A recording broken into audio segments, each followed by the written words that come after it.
And with so many people now working from home or having employees work from home, including Ann Trujillo delivering the news from her home studio, this is going to be a big test on the future of telecommuting.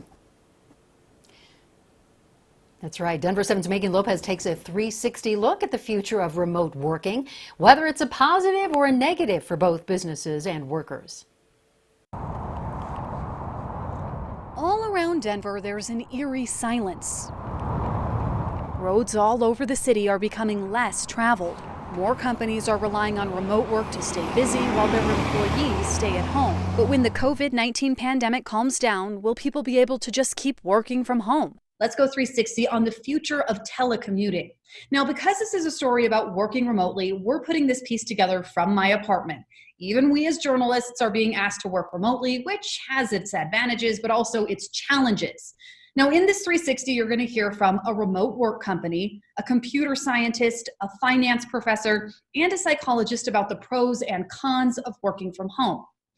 First, the pros. For years, we've seen the growing trend of remote work. Bree Reynolds is a career development manager for FlexJobs, specializing in remote work. For employers, some studies have shown, And overall, it just makes your quality of life better. You are happier and more satisfied at work. You're more loyal, more likely to stay. there's also a cost savings on childcare, lunch, and more. There are, of course, cost-saving benefits if you're not commuting to the office every day, if you don't have to maintain a professional wardrobe. But there are downsides. When you're not actually on a company network, you open yourself up to a lot of dangers that the company can't put a firewall on everybody's home router, for instance. Computer scientist Nathan Evans says that can open a door to hackers. If I'm, again, sitting at Starbucks and I'm using an unsecured wireless network, it's possible that an attacker could be watching all the data that I'm transferring back and forth. Employers can set up secure networks and issue company laptops, but at a cost. Rural areas can also fall behind since their broadband infrastructure is not as robust.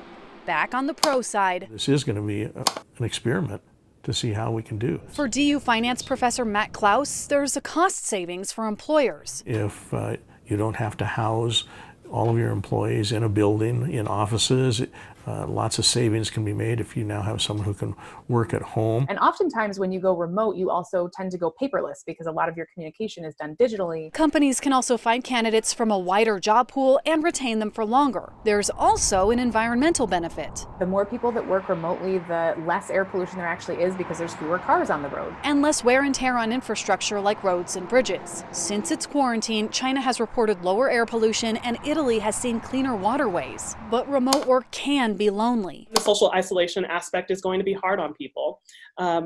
There's still a lot of unknowns of how long is the social isolation going to occur. Video conferencing and phone calls only go so far, and psychologist APRYL Alexander says there's a lot of nuance people miss out on. We're losing that relationship quality.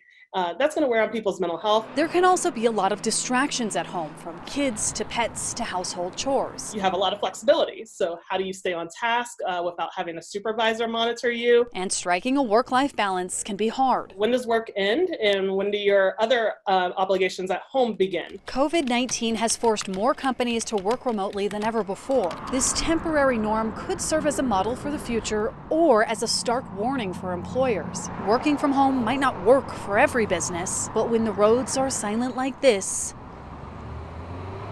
it seems like it's just something that will have to work for now. Megan Lopez, Denver 7. All right, so if you are working from home, what do you think about it? What are the strengths, challenges?